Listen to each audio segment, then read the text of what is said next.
ದುಡ್ಡೇನ್ ಸ್ವಾಮಿ ತಲೆ ಎಡ್ಕರು ಸಂಪಾದನೆ ಮಾಡ್ತಾರೆ. ಜನರನ್ನ ಜಾಗೃತರನ್ನಾಗಿ ಮಾಡೋದು ಅದೇ ನಮ್ಮ ಉದ್ದೇಶ. ಕೈಯಲ್ಲಿ ಗುಮ್ಮಟೆ ಹಾಗೂ ಕೋಲು, ತಲೆಯ ತುಂಬ ಅಬ್ಬಲಿ ಹೂವಿನ ಪೇಟದ ಮೇಲೆ 4-5 ಹಕ್ಕಿಯ ಪುಕ್ಕ, ಕಾಲಲ್ಲಿ ಗೆಜ್ಜೆ, ಒಂದೇ ಶೈಲಿಯ ಕೋಲಾಟದ ಹೆಜ್ಜೆ.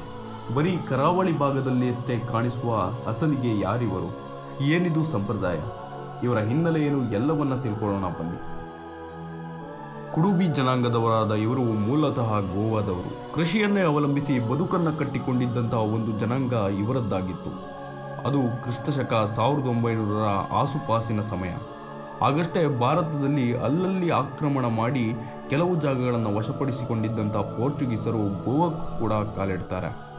ಬರೀ ಕಾಲಿಟ್ಟದ್ದು ಮಾತ್ರವಲ್ಲ, ಅಲ್ಲಿಯೇ ನೆಲೆಗೊಂಡಿದ್ದಂತಹ ಈ ಒಂದು ಕುಡುಬಿ ಜನಾಂಗದವರ ಮೇಲೆ ದಬ್ಬಾಳಿಕೆ ಮಾಡೋದನ್ನು ಶುರು ಮಾಡ್ತಾರೆ.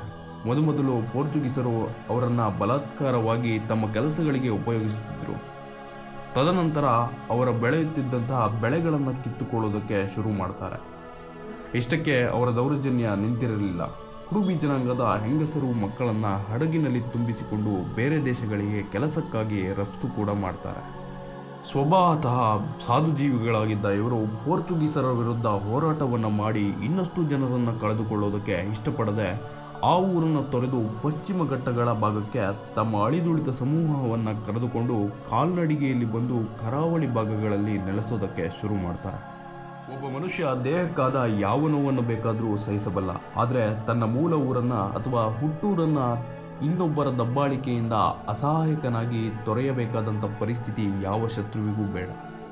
ಆದರೆ ತಮ್ಮ ಹುಟ್ಟೂರನ್ನು ತೊರೆದು ಅತ್ಯಂತ ನೋವನ್ನು ಅನುಭವಿಸಿದರೂ ಇವರು ತಮ್ಮ ಸಂಸ್ಕೃತಿಯನ್ನು ಇವತ್ತಿಗೂ ಮರೆಯದೆ ಪ್ರತಿ ವರ್ಷ ಹೋಳಿ ಹುಣ್ಣಿಮೆಯ ದಿನದಂದು ತಾವು ಆರಾಧನೆ ಮಾಡುವ ಮಲ್ಲಿಕಾರ್ಜುನನ ಅವತಾರವಾದ ಅರ್ಧನಾರೀಶ್ವರನ ವೇಷವನ್ನು ತೊಟ್ಟು ಇಂದಿಗೂ ಗುಮ್ಮಟೆ ಹಾಗೂ ಕೋಲನ್ನು ಹಿಡಿದು ಕರಾವಳಿ ಭಾಗದ ಮನೆಗೆ ಹೋಗಿ ನೃತ್ಯವನ್ನು ಮಾಡಿ ಅವರು ಕೊಟ್ಟಂತಹ ಅಕ್ಕಿ ಅಥವಾ ಕಾಯನ್ನು ಪಡೆದುಕೊಂಡು ಬರ್ತಾರೆ.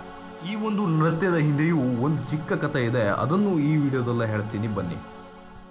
ಹಿಂದೆ ಶಿವನು ತಪಸ್ಸನ್ನು ಮಾಡುತ್ತಿರುವಾಗ ಮನ್ಮಥನು ಶಿವನನ್ನು ಯಾವುದೋ ಕಾರಣಕ್ಕೆ ಎಚ್ಚರಗೊಳಿಸಬೇಕಾಗಿದ್ದ ಅನಿವಾರ್ಯ ಸಮಯದಲ್ಲಿ ತನ್ನ ಹೂವಿನ ಬಾಣವನ್ನು ಪ್ರಯೋಗ ಮಾಡ್ತಾನೆ. ಆ ಬಾಣದ ಪ್ರಯೋಗಕ್ಕೆ ಕೋಪಗೊಂಡಂಥ ಶಿವ ತನ್ನ 3ನೇ ಕಣ್ಣನ್ನು ಬಿಡೋದಕ್ಕೆ ತಯಾರಾಗ್ತಾನೆ. ಒಂದು ವೇಳೆ ಶಿವನು 3ನೇ ಕಣ್ಣನ್ನು ಬಿಟ್ಟರೆ ಇಡೀ ಪ್ರಪಂಚವೇ ಅಲ್ಲೋಲ ಕಲ್ಲೋಲವಾಗುತ್ತದೆ ಎಂದು ಮೊದಲೇ ಅರಿತಿದ್ದ ದೇವತೆಗಳು ಕೂಡಲೇ ಕುಡುಬಿ ಜನಾಂಗದವರಿಂದ ಈ ಒಂದು ಶೈಲಿಯ ನೃತ್ಯವನ್ನು ಮಾಡಿಸ್ತಾರೆ. ಅವರ ಗುಮ್ಮಟೆ ಹಾಗೂ ಕೋಲಾಟಕ್ಕೆ ಮನಸೋತಂತ ಶಿವ ಶಾಂತನಾಗುತ್ತಾನೆ. ಇದಿಷ್ಟು ಈ ಒಂದು ನೃತ್ಯದ ಇತಿಹಾಸ. ಸರಿ ಗುರುಗಳೇ, ಹಾಗಾದರೆ ಇವತ್ತು ಆ ಒಂದು ಕುಡುಬಿ ಜನಾಂಗದವರನ್ನು ಹುಡುಕಿ ಹೊರಡ್ತಾ ಇದ್ದೀನಿ. ಅವರ ನೃತ್ಯವನ್ನು ನಿಮ್ಮ ಕಣ್ಣು ಮುಂದೆ ತರ್ತೀನಿ, ಬನ್ನಿ.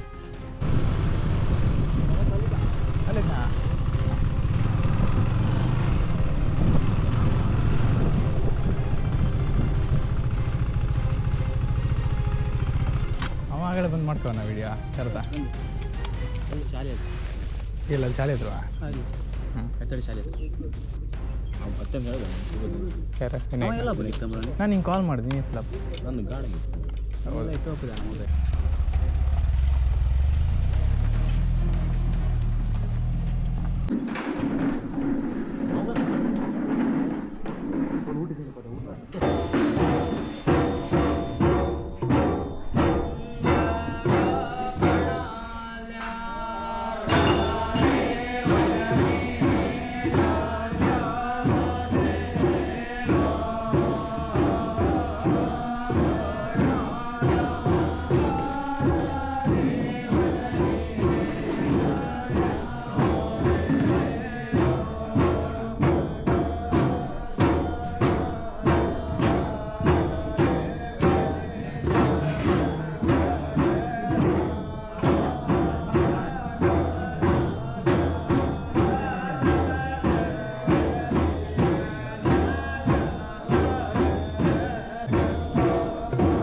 ನೋಡೋದ್ರಲ್ಲ ಗುರುಗಳೇ, ಇದಿಷ್ಟು ಕುಡುಬಿ ಜನಾಂಗ ಮತ್ತು ಅವರ ಇತಿಹಾಸದ ಬಗ್ಗೆ. ಇನ್ನೂ ಅದ್ಭುತ ಸ್ಥಳಗಳೊಂದಿಗೆ ನಿಮ್ಮ ಮುಂದೆ ಬರ್ತೀನಿ. ಈ ವಿಡಿಯೋ ನಿಮಗೆ ಇಷ್ಟ ಆಗಿದ್ದರೆ ಲೈಕ್ ಮಾಡಿ, ಇಲ್ಲಾಂದರೆ ಡಿಸ್ಲೈಕ್ ಮಾಡಿ. ನೀವು ಮಾಡುವಂಥ ಒಂದು ಲೈಕ್, ಒಂದು ಸಬ್ಸ್ಕ್ರೈಬ್ ನನ್ನ ಮುಂದಿನ 10 ವಿಡಿಯೋಗಳಿಗೆ ಪ್ರೋತ್ಸಾಹ ನೀಡುತ್ತೆ ಅನ್ನೋದನ್ನು ಮಾತ್ರ ಮರಿಬೇಡಿ. ಎಲ್ರಿಗೂ ಶುಭವಾಗಲಿ. ಬಾಯ್. ಅನ್ನೊಂದು ಆಸೆ ಏನಪ್ಪಾ ಅಂದ್ರ ಕರ್ನಾಡು ಇರೋವರೆಗೂ 100 ಅಲ್ಲ 1000 ಜನ್ಮ ಮತ್ತೆ ನಾನು ಕನ್ನಡ ನಾಡಲ್ಲೇ, ಕನ್ನಡ ಮಣ್ಣಲ್ಲೇ ಹುಟ್ಟಬೇಕು, ನಿಮ್ಮ ಪ್ರೀತಿ ಋಣ ತೀರಿಸಬೇಕು ಅಂತ ತಾಯಿ ಭುವನೇಶ್ವರಿ ಹತ್ರ ಪ್ರಾರ್ಥನೆ ಮಾಡ್ತೀನಿ. ಇನ್ನೊಂದೇನಪ್ಪಾ ಅಂದ್ರೆ ಕನ್ನಡವನ್ನು ಮಾತಾಡಿ, ಕನ್ನಡವನ್ನು ಉಳಿಸಿ, ಕನ್ನಡವನ್ನು ಬೆಳೆಸಿ. ಜೈ ಕರ್ನಾಟಕ ಮಾತೆ, ನಿಮ್ಮ ಪ್ರೀತಿಯ ಶಂಕರ್ನಾಗ್.